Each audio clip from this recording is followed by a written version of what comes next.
Let's talk a little bit about the multiple choice questions. And one thing I often get asked by candidates, what should I do first? Should I do the case first? Should I do the multiple choice first? Again, as you know from Core 1, the only thing that they monitor is the 4 hours. So nobody's going to come by and say, okay, Aaron, you're 1 hour in, time to switch over to the multiple choice. It's entirely up to you how you manage your time. You can do the case first and then the multiple choice. You can do the multiple choice first and then the case. One thing I don't recommend is do some multiple choice, do a bit on the case, do some multiple choice, do a bit. The flipping back and forth, not a recipe for success. It's too disjointed. Your thought process becomes too interrupted. Everybody has their own approach. Some people really prefer to do the multiple choice first. That way you've got that hard and fast time limit on the case. Other people prefer to do the case first.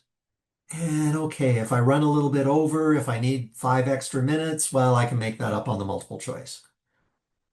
There's no right approach. It really comes down to personal preference, what works best for you. My personal recommendation, try it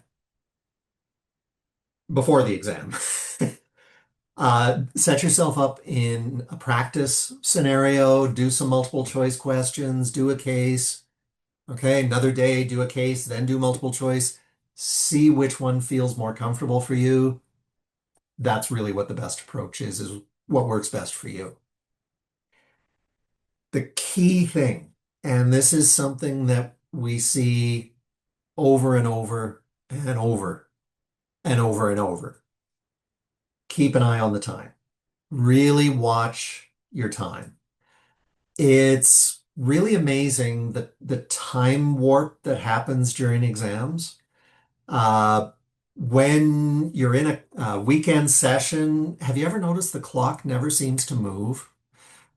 And yet in an exam scenario, it motors past. One thing to keep in mind, the more time you spend on multiple choice, the less time you have for the case. The more time you spend on the case, the less time you have for the multiple choice. We have noticed a bit of a trend that candidates are starting to do less well on the multiple choice because they're spending too much time on the case and then they're rushed or run out of time on the multiple choice questions. When it comes to multiple choice strategies, quick reminder, another similarity between Core 1 and Core 2, you get a printed booklet. You get all the multiple choice questions printed out, and you get the case printed out, as well as the reference schedule and some blank paper for you to use for calculations, notes, outlining, whatever. A good approach to doing multiple choice questions is just start scrolling through them. We've all done plenty of multiple choice questions. You know there's some that you just glance at, oh yeah, that's C. Oh yeah, that one's B. The answer just leaps off the page to you. Go through, do those ones first. If you see a multiple choice question that has a great big block of text like this, skip it. You can navigate through the multiple choice questions. You can come back to ones that you've gone past. You can flag others to remind you to go back to them later. So if it looks like it's got a lot of reading, if it looks like it's got a lot of calculations, go past them. Just go through all those multiple choice questions. Because some of them, if you can answer them in just a couple of seconds, that time is more time that you can spend on those calculation questions. Because you can't have the spreadsheet and the multiple choice questions open at the same time. What this strategy does is you go through, you do all the easy multiple choice questions. Then you can flip over to the spreadsheet. You've got the hard copy of the questions, and you can work through all your calculations. Mark the paper. C, D, B. Then when you've done all the calculation questions, it's easy to go back into the software and then you can just motor down the screen. Okay, yep, and this one, and this one, and this one. So that, again, is a strategy that can save you a lot of time when you're doing the multiple choice questions. Really read carefully. Multiple choice questions often hang on a single word. The following are proper calculations except, and it's that, if you don't read carefully, you can accidentally pick one of the ones that is allowed and ignore the one that is actually the correct answer. Watch for things like never, always, not, except. Those are negative answers, I guess, or negative questions, I guess, is what they're referred to as. They want you to pick out the ones that don't belong as opposed to the ones that do. So read the questions very carefully and eliminate the ones that just don't make sense. They're obviously wrong. Um, Vast majority of the time, if the answer sounds funny or silly, it's probably the wrong answer. And one of the golden rules about multiple choice questions, don't change your mind. Go with your first instinct. Um, Unless you're going back reviewing and you think, whoa, no, I meant to click B, I accidentally clicked C. But I can't tell you how many times over the years as a student, I got exams back.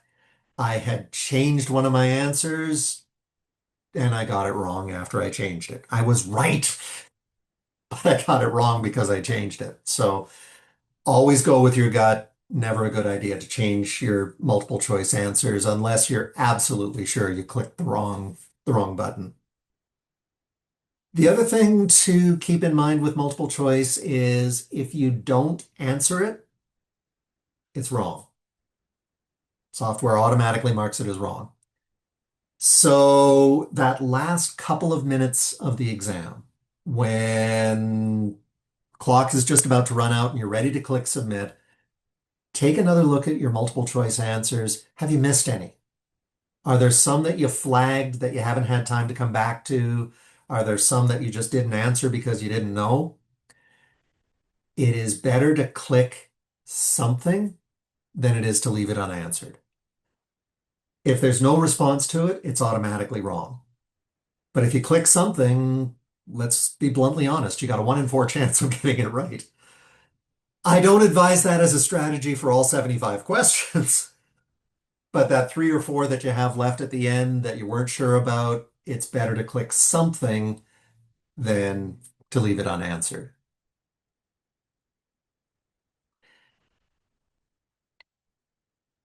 Best way to prepare for multiple choice is practice. And in the UWorld software, you can access that through the technical review in D2L. Uh, I'm a big fan of the adaptive review process. For each unit, at the very end, after you've slogged through all the reading, there's a adaptive review. The reason I like the adaptive review is if you get the question right, it raises the difficulty and it asks you a more challenging question. If you get that wrong, then it backs it down again. And so you're getting more variety in the questions. You're getting some different difficulty levels in the questions. And the other nice thing about it is if you get those questions wrong, remember when you're practicing, when you're preparing for the exam, this isn't about marks. This is about identifying places where maybe I need to go back and do some more studying. So those questions that you're getting wrong, first of all, go to the competency map. Is this an A-level competency, a B level, or a C level? If it's an A-level competency and you're getting it wrong, that's really important to go back, make sure you're clear on your understanding of that particular topic. If it's a C-level competency and you get it wrong, well, if you got a few minutes that you can squeeze in, maybe on the ride home from work, or uh, you go into the coffee machine, and while you're waiting for the coffee machine, you look it up on your phone. But those ones you get wrong, that's a flag to go in and do a little bit more technical review. Bear in mind, the questions you get in New World are not identical to the ones that you'll get on the exam. At this level, exams aren't about rote memorization. It's about understanding the concepts and being able to uh, identify situations, come up with a solution for those situations. So you're not going to see the exact same exam question or the exact same question on the exam as what you saw in the U World Review, but that practice in doing multiple choice questions, especially if you give yourself a time limit on it, that helps you get ready for the exam itself. Aaron, anything to add? No, I like what you said. I think with multiple choice, there's some really good points here. Like you have to have a strategy for them. It's not the wing it approach. I really like Stephen's comment about getting rid of the ones that are wrong or even bucketing the answers. Like sometimes there'll be only one difference between all four. Like one will have a zero in year one and the second one as well, but not three or not C and D. So really thinking about the answers versus just reading the question. Yeah, having an approach is really important. Yeah, I agree. I like what you've said. Thanks, Aaron. Yeah. Lauren, do we have any, before we shift gears and talk a little bit about the case, do we have anything in the chat box that we want to share with everybody? No, I don't see any questions coming in. Guys, feel free to ask any questions you have as we go through in the chat box and we'll get to them. That's our goal here, is to make sure everybody gets their questions answered and hopefully leaves this evening feeling a little bit better about the exam. Yeah. Okay, Aaron, I'm going to stop sharing here and pass things over to you to talk about the case. Sure. I think I also, just before we move on here, I want to reiterate what Stephen was saying about the recent feedback we've seen on the exam. So we are seeing that candidates are definitely spending less time on the multiple choice and more time on the case. So I can think of several reasons for that. One, we're going to talk about the case and planning, and we're going to talk about where you really need to spend your time on the case, what it's worth spending your time on. But we want to think about the bigger picture when we're going through all this. You have two parts of the exam, 75% of it is multiple choice, 25% of it is the case. So you want to go in with the mindset of, I've got to do well on everything, not just maximize my time on the case. So, one way you can make sure that you don't just overly focus on the case to the detriment of the multiple choice is to be a good planner. So, I've worked with thousands of candidates for these exams, and so has Stephen. And one thing I will definitely tell you is that the better planner you are, the better your case is going to go. I hear so many stories about, oh, I got away with not planning really well. But in the end, this is a long game, and you're all working towards the CFE. And on the CFE, you've got these monster cases, 4 hours, 5 hours, and then day three is super time crunched. So the more you can create great habits now, the easier your transition to writing the CFE will be. And I can tell you across the board that is true. So we're going to look at like how do you plan and how do you create habits for the long game that are going to work really well for you on this upcoming exam, but also on the CFE. All right. So let's talk a little bit about planning. Number one, are you going to do paper or electronic? That is such a personal choice. There are many ways that work. I see candidates doing all of the types of planning and they all work really well. It is just truly whatever works for you. Personally, I was a paper planner. But a lot of the candidates I work with do pure electronic or some form of hybrid. So it is truly, like I said, whatever works for you. So I will briefly show you kind of what my planning looked like, and then we'll jump back because this is just to give you a visual. But for example, this is what my planning page would look like. I always stuck to one kind of letter size paper, and it worked for me. So it doesn't have to look pretty. It doesn't have to look neat. It is just something that you can refer to while you are writing that gives you visual prompts.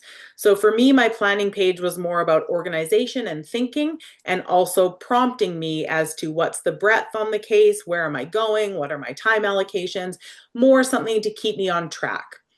Other candidates may use more of an electronic form where you're really thinking about, I'm going to do a shell of my case and populate it as I go along. Lots of candidates tell me they use it for headings and to make sure they have the things that CPA wants for depth. I think all of that is fantastic. But one thing I will say is mine looked the same for every single case. Had the same information, the role, the user, the big picture, the required time allocations. It never varied. It just varied as to what information I populated it with. All right. So find your own style. Don't be afraid to change it up either. I work with candidates that they change it up when it comes to the CFE. They change it by day on the CFE. They change it depending on how long the case is. It's whatever works for you. Planning helps you save time immensely. So a lot of candidates tell me, oh, I hope my planning only takes me 5 minutes. On a 60-minute case, I think a 15-minute planning time is a real nice amount of time. It's not too much, it's not too little. I find as I work with candidates towards the CFE, they increase their planning time, definitely, because they feel like they can get a better handle on what they're going to write. And especially in these cases with integration, you've got to notice it. If you don't plan and you're just going paragraph by paragraph by paragraph and kind of doing what you see, you tend to miss that bigger picture, which misses the richness of the case and misses that competent mark that we're kind of all aiming for. So a lot of the time, the little bit added to the planning time will make you a faster writer because you've absorbed more of the case and absorbed more of what's going on. You've also spent more time organizing the information so that when you go do your quant, you're set to go versus kind of panic flipping through the case. All right. Planning also means more accurate quants. Like, I don't know about you, but one thing I noticed when I was going to through the core two-ish module that I went through, is that I made a lot of silly mistakes on my quants. And I cleaned a lot of those up when I was able to plan better. Really noticing the unit, really noticing which numbers needed to be extrapolated, which ones didn't. Just not missing as many things because I had thought about it more. When you're panicked trying to find numbers, if you don't have a way of noting them, it's much easier to make silly mistakes that you maybe otherwise wouldn't have made. Your qualitative tends to be more on track when you plan more as well because it's more in line with the user needs. You really have to think, what user is CPA giving me during this process and how am I going to address their needs? So when you do that during planning, you'll be more on track. And lastly, again, we can't reiterate this enough. The multiple choice is critical to passing. So you don't want to be spending half of your exam time on the case trying to get competency with distinction. You really want to write a reasonable case that you're used to practicing in a time constraint while ensuring that you're showing competency on the multiple choice as well.